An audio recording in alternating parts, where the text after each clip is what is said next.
അങ്കമാലി കിടങ്ങൂരിൽ ക്ഷേത്ര ഉത്സവത്തിന് കൊണ്ടുവന്ന ആന ഇടഞ്ഞ് ഒരാളെ ചവിട്ടിക്കൊല്ലുകയും മറ്റൊരാളെ ചവിട്ടി അല്ലെങ്കിൽ ആക്രമിച്ച് ഗുരുതരമായി പരിക്കേൽപ്പിക്കുകയും ചെയ്തിട്ടുണ്ട്. മരണപ്പെട്ടത് ഒന്നാം പാപ്പാനെന്നും മരണത്തോട് മല്ലടിച്ച് കിടക്കുന്നത് രണ്ടാം പാപ്പാനെന്നും മനസ്സിലാക്കാൻ കഴിയുന്നു.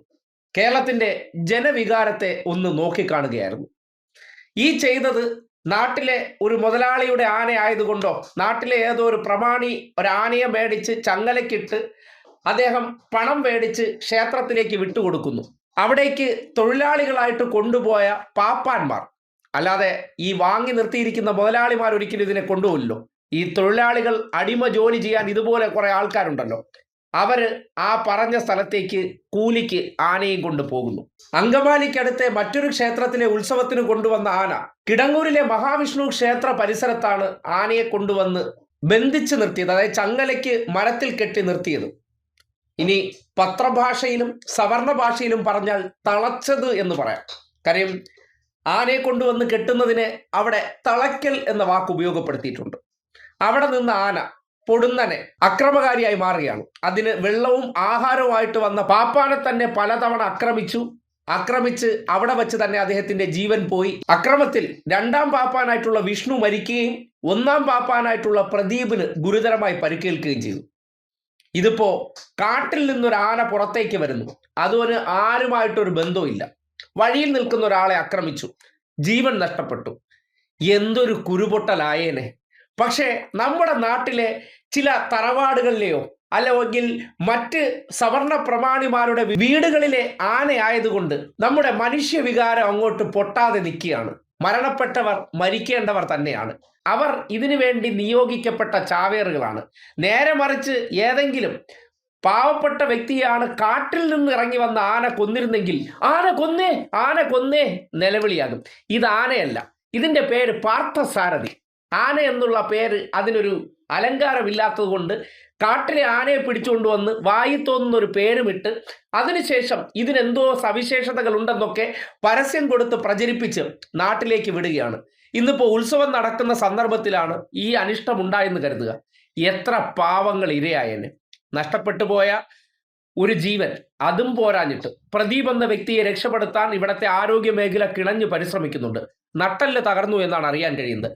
നാളുകളിൽ അയാളുടെ നട്ടെല്ല് ശരിയായില്ല, ജീവിതകാലം മുഴുവൻ കിടക്കയിലായി പോവുകയാണ്. ഏതെങ്കിലും ദൈവങ്ങൾ അല്ലെങ്കിൽ ഈ ആനയെ വളർത്തിക്കൊണ്ടിരുന്ന മുതലാളി ആരെങ്കിലും സഹായിക്കുമോ? അല്ലെങ്കിൽ ഈ വിശ്വാസികളായിട്ടുള്ളവർ ആരും തിരിഞ്ഞു നോക്കില്ല. ആ കട്ടിലിൽ കിടന്ന അദ്ദേഹം കുടുംബക്കാർക്ക് വരെ ബാധ്യതയാകുന്ന അവസ്ഥയുണ്ടാകും. ഈ യാഥാർത്ഥ്യം എന്ന് ജനങ്ങൾ മനസ്സിലാകും? വിശ്വാസത്തിന്റെ പേരിൽ കാട്ടിൽ ജീവിക്കുന്ന ഒരു ജന്തു അത് ആഢ്യത്വത്തിന്റെ ഭാഗമായിട്ട് വീടുകളിൽ കൊണ്ടുവന്ന് നിർത്തിക്കഴിഞ്ഞാൽ അതൊരു തറവാട് മഹിമ എന്നുള്ള നിലയ്ക്ക് ചിലയിടങ്ങളിൽ വളർത്തുന്നുണ്ട്. അതിന് ക്ഷേത്രങ്ങളിലേക്ക് ലക്ഷങ്ങൾ റെന്റ് വാങ്ങി വിട്ടുകൊടുക്കുന്നുണ്ട്.